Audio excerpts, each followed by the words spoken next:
Students, इस lecture में विवाह विच्छेद का द्वितीय भाग है, जिसमें अपन विवाह विच्छेद के आधार यानी बेसिस ऑफ डाइवर्स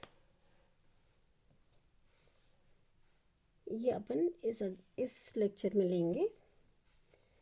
निम्नलिखित आधारों पर न्यायालय विवाह विच्छेद की स्वीकृति दे सकती है, जिसमें फर्स्ट है, दूसरा पक्ष व्यभिचारी हो, दूसरे पक्ष ने धर्म परिवर्तन कर लिया हो और हिंदू न रह गया हो। तीसरी बात, दूसरा पक्ष असाध्य कुष्ठ या संक्रामक रोग से पीड़ित हो। फोर्थ, दूसरा पक्ष सन्यासी हो गया हो। फिफ्थ, पिछले 7 वर्षों से दूसरे पक्ष के जीवित होने के बारे में न सुना गया हो। सिक्स्थ, दूसरे पक्ष ने न्यायिक पृथक्करण के 1 वर्ष या उससे अधिक अवधि के बाद तक पुनः सहवास न किया हो। 7, दूसरे पक्ष ने दाम्पत्य अधिकारों की पुनः स्थापना हो जाने के 1 वर्ष बाद तक उस पर अमल न किया हो। 8,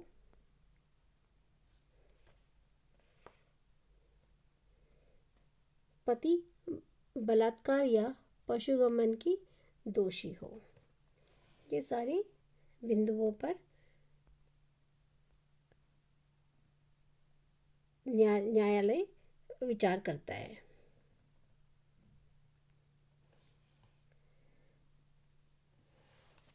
तलाक की स्वीकृति नहीं देने के लिए कई लोग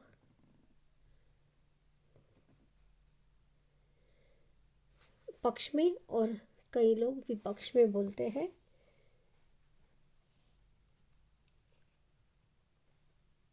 जो अगेंस्ट बोलते हैं ये कहते हैं धार्मिक विरोधी है, पारिवारिक विघटन की संभावना है, स्त्रियों के भरण पोषण की समस्या,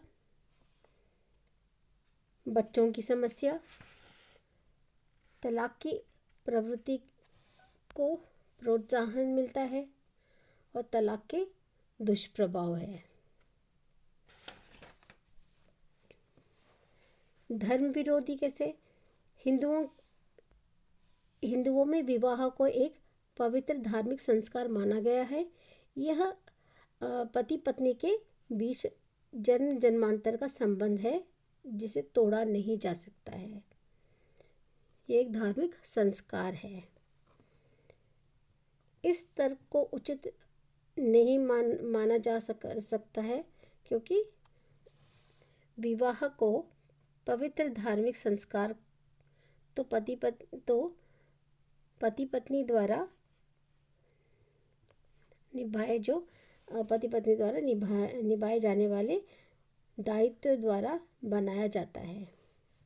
यह संस्कार तभी तक है जब तक पति पत्नी परस्पर सहयोग एवं प्रेम से रहते हैं, बच्चों का लालन पोषण करते हैं एवं सामाजिक कर्तव्यों का निर्वाह करते हैं। विवाह में तलाक की स्वतंत्रता कुछ भी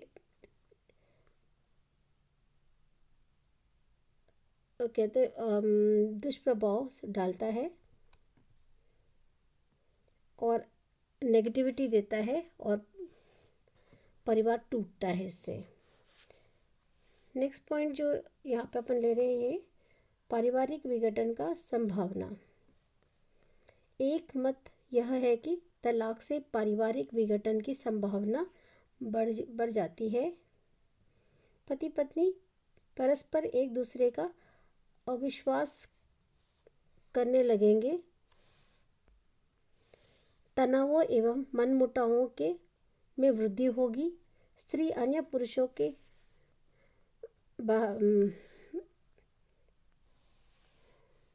बहकावे में आकर अपने पति को छोड़ देगी और पुरुष भी अन्य स्त्रियों की ओर आकर्षित होकर उस पर अत्याचार कर सकता है और तलाक के लिए उसे बाध्य कर सकता है। नेक्स्ट पॉइंट, स्त्रियों के भरण पोषण की समस्या। भारत जैसे पुरुष प्रधान देश में जहाँ अधिकांश स्त्री अशिक्षित है और अपने जीवन निर्वाह के लिए पति पर निर्भर है, तलाक होने पर वे बेघर बेसहारा हो जाएगी। उनके सामने जीविका का संकट पैदा हो जाएगी। उन्हें आर्थिक कठिनाइयों का सामना करना पड़ता है। ऐसी स्थिति में कई बार स्त्रियों को अनैतिक जीवन भी व्यतीत करना पड़ सकता है। इस तरह के विरोध में भी लोग कहते हैं कि अब स्त्रियों में जागरूकता आया है, वे नौकरी एवं व्यवसाय के द्वारा जीवन यापन कर रही है और वो सक्षम है अपने भरण पोषण के लिए। फोर्थ पॉइंट है बच्चों की समस्या। तलाक के कारण बच्चों पर प्रतिकूल प्रभाव पड़ता है। उनके लालन पालन, शिक्षा दीक्षा की समस्या पैदा हो जाएगी और माता या पिता के अभाव में उनके व्यक्तित्व का एक समुचित विकास नहीं हो पाएगा। माता पिता के प्रेम के अभाव में वे जीवन में कालीपन अनुभव करेंगे। कई बार ऐसी स्थितियां बाल अपराध को भी जन्म देती है। इस तरह के विरोध में भी यह कहा जाता है कि प्रतिदिन माता पिता में होने वाले संघर्ष एवं मनमुटाव से वैसे ही बच्चों पर बुरी प्रभाव पड़ता है। तलाक के कारण तो वे इससे मुक्ति पा सकते हैं। नेक्स्ट पॉइंट, तलाक की प्रवृत्ति से को प्रोत्साहन। विवाह विच्छेद की छूट देने से लोग इसके आदी हो जाएंगे और वे एक के बाद एक तलाक देते जाएंगे एवं पुनर्विवाह करते जाएंगे। इससे जीवन में ठहराव नहीं आएगी और अनैतिकता में वृद्धि होगी। इस तरह के विपरीत यह कहा जाता है कि तलाक की स्वीकृति के अभाव में व्यक्ति किसी अन्य व्यक्ति के से यौन संबंधी स्थापित करके भी अनैतिकता भी बढ़ावा दे सकता है। सिक्स्थ पॉइंट, तलाक की दुष्प्रभाव। इसके अतिरिक्त तलाक से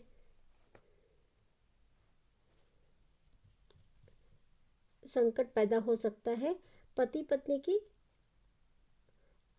आशाएं टूट जाती है, उनके सपने चकनाचूर हो जाते हैं, उनके अहम को ठेस लगती है, जिनमें हीन भावना पैदा हो जाता है। अपने पुराने अनुभव से के आधार पर जब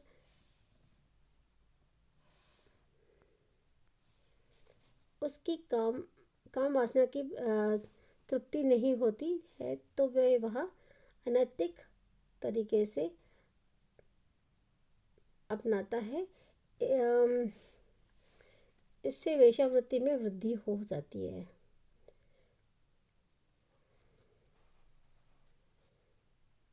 सभी कारणों एवं प्रभावों के आधार पर ये लोगों का मत है कि तलाक की स्वीकृति नहीं दी जानी चाहिए। अब अपन दूसरे वालों का भी राय देखेंगे। विवाह विच्छेद का औचित्य अथवा तलाक के पक्ष में तर्क, जस्टिफिकेशन ऑफ डाइवर्स और arguments in favour of diverse. First, समानता का आधार। सेकंड, पारिवारिक संगठन को सुदृढ़ बनाने के लिए। नेक्स्ट, स्त्रियों की दशा सुधारने के लिए, वैवाहिक समस्याओं से मुक्ति पाने के लिए, सामाजिक जीवन को संतुलित बनाने के लिए, परंपरा व संस्कृति को संरक्षित करने के लिए और दोनों पक्ष को समान रूप से सुदृढ़ बनाने के लिए।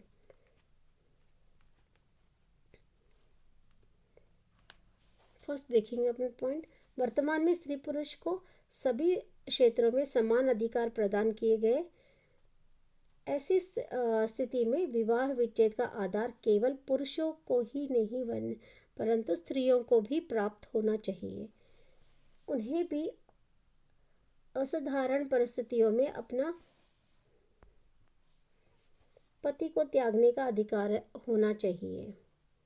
सेकंड पॉइंट, पारिवारिक संगठनों को सुदृढ़ बनाने के लिए। वर्तमान में एकाकी परिवार में पति के दुराचारी होने या वैवाहिक दायित्व न निभाने पर पत्नी व बच्चों का कोई अन्य सहारा नहीं होता। ऐसी दशा में स्त्री व बच्चों की रक्षा के लिए एवं परिवार को सुसंगठित बनाने के लिए विशिष्ट परिस्थितियों में विवाह विच्छेद की स्वीकृति दी जानी चाहिए। थर्ड, स्त्रियों की दशा सुधारने के लिए।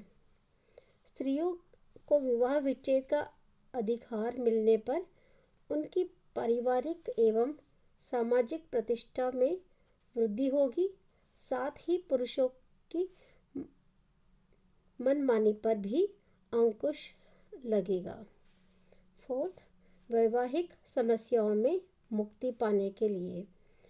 हिंदू विवाह से संबंधित समस्याओं जैसे बाल विवाह, अनमोल विवाह, दहेज, विधवा विवाह निषेध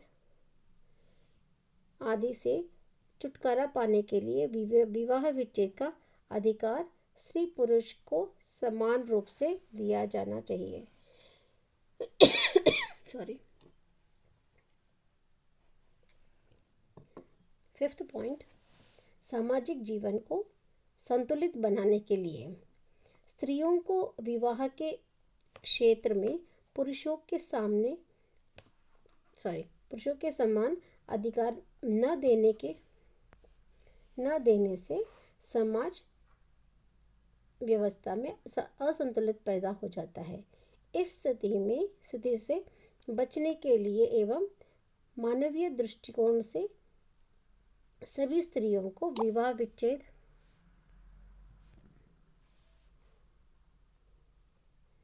का अधिकार प्राप्त होना चाहिए। 6 पॉइंट देखेंगे अपन। स्त्रियों को तलाक का अधिकार देने से भारत की प्राचीन परंपरा व संस्कृति को संरक्षण ही मिलेगा। वैदिक काल से और उसके काफ़ी समय बाद तक दोनों पक्षों को तलाक देने की अधिकार था। मध्य युग में इन अधिकारों पर रोक लगी। इस प्रकार तलाक से हमारी भारतीय परंपरा व संस्कृति को कोई खतरा नहीं है। इससे तो उनका रक्षण ही होगी। 7, स्त्रियों को तलाक का अधिकार देने से हिंदू विवाह पर लगाया जाने वाले यह आरोप कि वह एक तरफा व पुरुषों के पक्ष में है मिट जाएगी। यह दोनों पक्षों को समान रूप से सुदृढ़ बनाया जाएगा। अभी नेक्स्ट पॉइंट अपन देखेंगे, विवाह विच्छेद के प्रति बदलते दृष्टिकोण।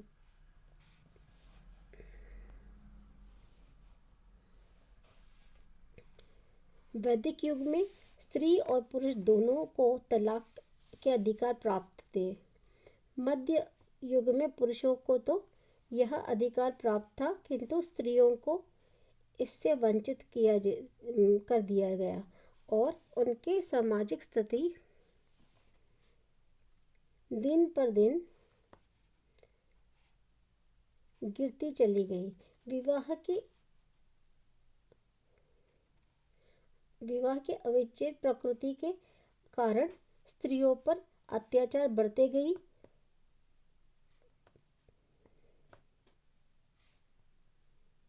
पति चाहे कितना ही दुष्ट स्वभाव का हो, दुराचारी, व्यभिचारी, रोगी एवं अपंग क्यों न हो, पत्नी को उसे परमेश्वर मानने को कहा गया है एवं उसे त्यागने पर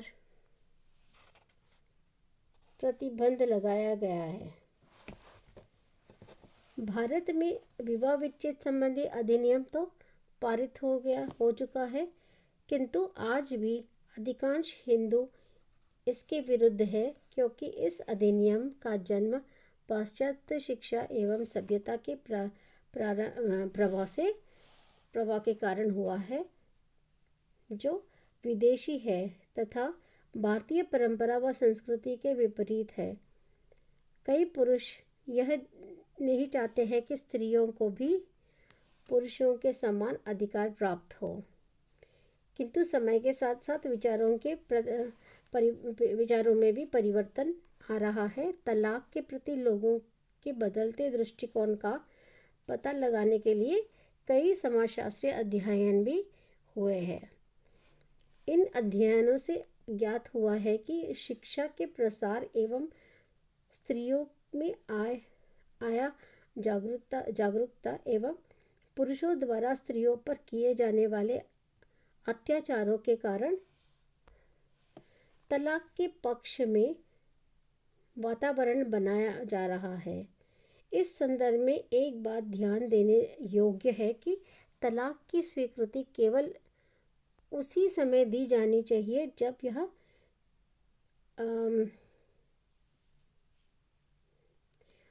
अति आवश्यक एवं स्थिति असहनीय हो जाएगी। इस अंतिम उपचार के रूप में ही चुना जाना चाहिए, ना कि एक सहज सुलभ तरीके से के रूप में। इसलिए कानूनी प्रक्रिया तलाक के लिए बहुत लंबी चलती है। पृथक रखते पति पत्नी को और देखते हैं कि ये आर्थिक और हर तरीके से ये संभाल लेंगे अपने आप को। फिर आखिरी जजमेंट देने से पहले भी जज पूछते हैं कि तलाक के लिए दोनों पक्ष तैयार है, तभी तलाक स्वीकृत होता है। तो ये चैप्टर यही मैं एंड कर रही हूँ। नेक्स्ट जो लेक्चर मैं लूँगी उसमें न्यू टॉपिक लूँगी मैं।